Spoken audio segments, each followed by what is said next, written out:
Después de dejar el monasterio, la Universidad de Wittenberg invitó a Lutero para que enseñara. Mientras estaba en Wittenberg, se enfocó en el estudio de las Escrituras en sus idiomas originales y comenzó a dar sus clases sobre la Biblia, en particular en los Salmos, las Epístolas y los Evangelios. Su amigo Staupitz lo animó a que se subiera al púlpito para predicar, pero Lutero dudaba porque se sentía indigno para la tarea. Pero después de una larga lucha y de recibir aliento de sus amigos, finalmente aceptó. Lutero era un predicador muy elocuente, capaz de cautivar a la audiencia con la claridad y el poder con los que hablaba. No mucho tiempo después, su fama como predicador creció en los estudiantes universitarios y el público en general. Cada gran reavivamiento en la historia se ha basado en una gran predicación, y la Reforma en Alemania no sería la excepción.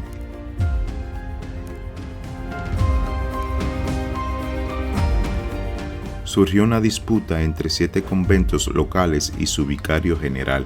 Poco después, el futuro reformador fue enviado a Roma para resolver la cuestión. En su viaje se dio cuenta de varias cosas. Mientras se alojaba en los monasterios, notó la riqueza, la ostentación y los lujos que había en ellos. Los comparó con la vida negada que él mismo se había acostumbrado a vivir.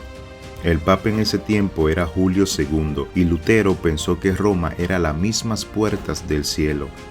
Tanto es así que mientras se acercaba a Roma se postró y exclamó: «Santa Roma, te saludo».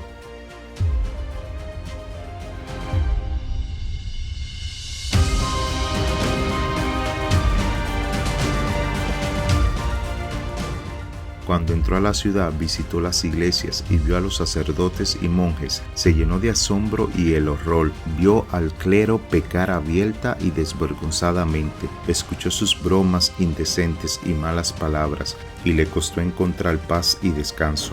Dijo: «Nadie puede imaginar la clase de pecados que se cometen en Roma. Deben ser vistos o escuchados para poder creerlo». Tienen el hábito de decir: si existiese el infierno, Roma está construida sobre él. Es un abismo de donde surgen toda clase de pecados.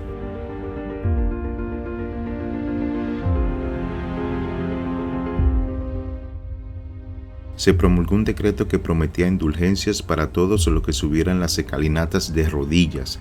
Se creía que las escalinatas de Roma habían sido misteriosamente transportadas durante la noche y que eran las mismas escaleras que Jesús había ascendido la noche cuando fue condenado. Un día, Lutero estaba subiendo esas escalinatas con devoción cuando oyó una voz como de trueno que le dijo: «El justo vivirá por la fe».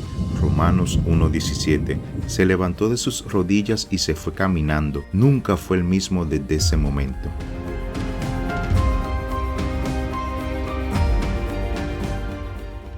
Al regresar de Roma, Lutero predicó su famoso sermón titulado «El justo por la fe vivirá», aquí mismo en la Catedral de Santa María. Esta fue la cuestión que dominaba su mente y con la que luchó una y otra vez.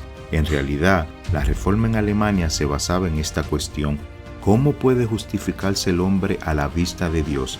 Esta es una pregunta con la que muchas personas luchan hoy.